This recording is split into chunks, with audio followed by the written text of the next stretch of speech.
All right, so are we really as rational as we like to think we are? I mean, that's what we're going to try to untangle a bit today. Well, and not just us, right? I mean, we're talking about what makes humans, what makes us different. Exactly. And get this, chimps, magic tricks, pineapple on pizza. It's all going to tie in, believe it or not. And you know how much I love a good pizza analogy. Oh, absolutely. But first, we need to lay some groundwork. So we're diving into this piece called The Rational Ape Dilemma, and it starts with a pretty wild observation about how primates react to, of all things, magic tricks. Yeah, it's one of those things that makes you really question what we mean by rational thought, because if you think about it, a chimp's reaction to a magic trick is actually pretty profound. Okay, now you've got to elaborate on that, because I think a lot of people hearing chimps and magic tricks might be picturing, chimpanzees in little top hats pulling rabbits out of hats, which would be adorable, but not what we're talking about. Right, not quite. We're talking about those fundamental concepts that we often take for granted. Like, imagine showing a chimp an object and then making it seemingly vanish. Oof, gone. Exactly. And they get this look of complete and utter bewilderment. They might search for it, look around, scratch their heads. You can practically see the gears turning in their brains. Hold on a second. That doesn't make sense. Precisely. And there's even an audio clip of this in the article. We've got to play it because it's just too good. Hit it. Sound of a chimpanzee expressing surprise and confusion. I know, right? You can practically hear the chimp saying, wait a minute. That's not how this works. Where did it go? You just make that disappear? How'd you do that? Exactly. But what's so fascinating is that this reaction actually reveals something really profound about how these primates understand the world. They understand what's called object permanence. The idea that things don't just stop existing because you can't see them anymore. Right, so it's like if I knock my coffee cup off the table, which, knowing me, is entirely possible, I expect it to, fall to the floor, obey the law of gravity. I'd be pretty shocked if it just floated up, defied physics. Exactly. That's the chimp's experience with the magic trick. It's like their understanding of how the world works has been completely upended. So even without complex language, without writing philosophical treatises, these chimps are demonstrating a basic grasp of cause and effect. Oof. Dare I say, objective reality. Which brings us to the really interesting question, right? If even our primate cousins can grasp these basic concepts, what does it say about us? About the things that humans believe? That's where things get really interesting.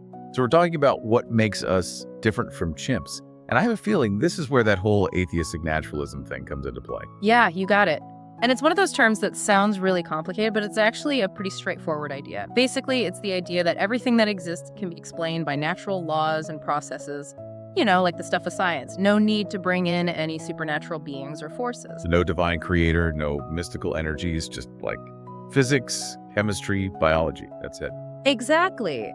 And honestly, this whole naturalistic perspective has been hugely successful in helping us understand the universe, right? It's led to tons of scientific breakthroughs, from the Big Bang to the human genome. Okay, so far so good. But, and I feel like there's always a but lurking around the corner here, I'm sensing a but.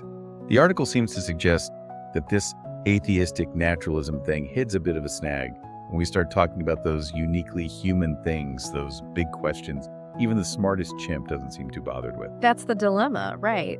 See, people who support atheistic naturalism often point to that chimp's reaction to the magic trick that surprised confusion as the more rational response.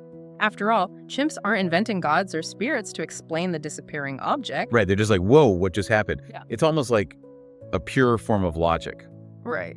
So by that same logic, does that mean humans are less rational because we do come up with those supernatural explanations?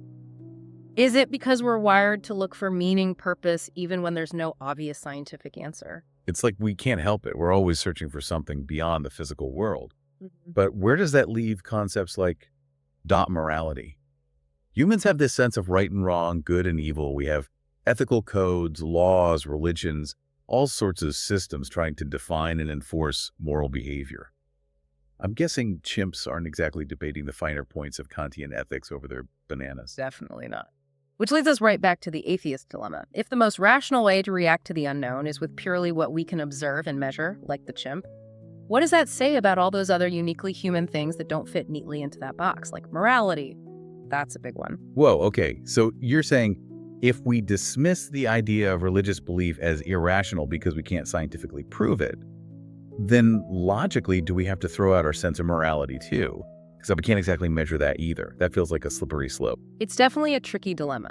And it makes us really confront the limits of trying to explain everything about being human through purely naturalistic means. Yeah, it's like trying to fit a square peg in a round hole. All right. You can try all day, but it's just not going to work. And that brings us to what the article calls Fiat morality, which I got to admit, I had to look up. But it ties into this whole idea of what gives something value, even something like morality. It's like, where does morality get its value from? If it's not from something bigger than us, then what? And that's a question a lot of people try to answer. So fiat morality, it's like, what makes something valuable?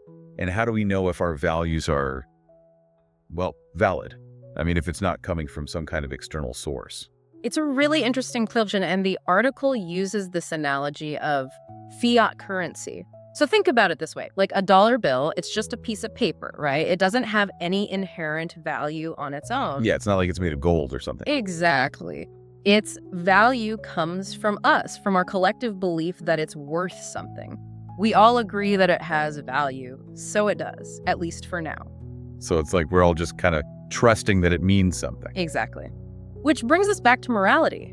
Right. If our sense of right and wrong is just based on social agreement, on whatever happens to be popular at the moment, what's to stop it from changing? That is kind of unsettling when you think about it like that. Yeah. Are we just carrying around these crypto morals, hoping they're going to hold their value? Yikes. And it becomes really important then to look at attempts to maybe ground morality in something more concrete, something less subject to the whims of social trends. Right, because we've all seen how quickly those can change. Yeah. And that's where people like Sam Harris come in, right? Mm-hmm. With the idea that there could be a science of morality. Exactly. Harris and others, they argue that at its core, morality is really about well-being, about maximizing happiness and minimizing suffering. And since science can measure those things, can measure happiness, suffering, even, the things that happen in our brains when we experience those emotions, maybe we can use science to figure out right and wrong. So we ask science for moral guidance. Like, hey, science, tell us how to live a good life. That almost seems too easy. It does, but there are some pretty big problems with that idea. One of the biggest is this thing philosophers call the is-ought problem. Basically, science is amazing at telling us what is. Like, it can give us all the facts about the world, all those objective truths, but it can't, on its own, tell us what we ought to do, morally speaking. Oh, I like that. It's like that saying, you can lead a horse to water, but you can't make it drink. Science can show us the consequences of our actions, but it can't tell us which consequences are morally better. Like, we have to figure that part out ourselves. Yeah, exactly. Even if we could somehow scientifically determine the actions that would create the most happiness for the most people, which is a whole other debate in itself, we're still making a pretty big assumption there. The assumption that happiness is the ultimate good, the ultimate goal of morality. Okay, so even moral science has to sort of take a leap of faith somewhere. Right. It's like trying to use a calculator to solve an ethical problem. You'll get an answer, sure, but is it the right answer? It's not that simple. And that brings us back to those limitations of trying to explain everything through a purely scientific lens. It's like trying to find a moral instruction manual hidden inside a pile of atoms. It's just not there. So then where does that leave us? Because the article seems to suggest that maybe the biblical worldview offers a different kind of answer to this dilemma. Right, because it takes a different starting point. It acknowledges that maybe some of those uniquely human experiences, like that longing for meaning, that deep-seated sense of right and wrong, maybe those things point to something beyond the material world, something beyond what science can measure. It's like we're hardwired for something more, something beyond ourselves. That this desire for something transcendent is not a bug in the system, it's a feature. Exactly. And the biblical worldview suggests that this capacity for awe, for seeing purpose and design in the universe, maybe it's not a mistake. Maybe it's because we're created in the image of a God who is rational, who is purposeful. Right. And it's not about rejecting science, right? It's about recognizing that maybe it doesn't have all the answers, especially when it comes to understanding the full scope of what it means to be human. Yeah, it's like we can appreciate the beauty of a sunset on a scientific level, right? Yeah. Like the way the light scatters through the atmosphere, the wavelengths our eyes perceive. But then there's that other layer, the awe, the wonder, those feelings that science can describe but not really explain. It's more than just a bunch of chemical reactions in our brains. Yeah. And that seems to be what this rational ape dilemma is getting at. That maybe, just maybe, that yearning for something more, it's pointing us towards something real. It definitely makes you think. And it makes you appreciate those uniquely human qualities, the ones that science alone might not be able to fully grasp. It definitely does. So, if you're as intrigued by this as I am, and I know I am, be sure to check out the full article, The Rational Ape Dilemma. We'll have a link to it in the show notes. And as always, thanks for joining us for another deep dive here on The Deep Dive.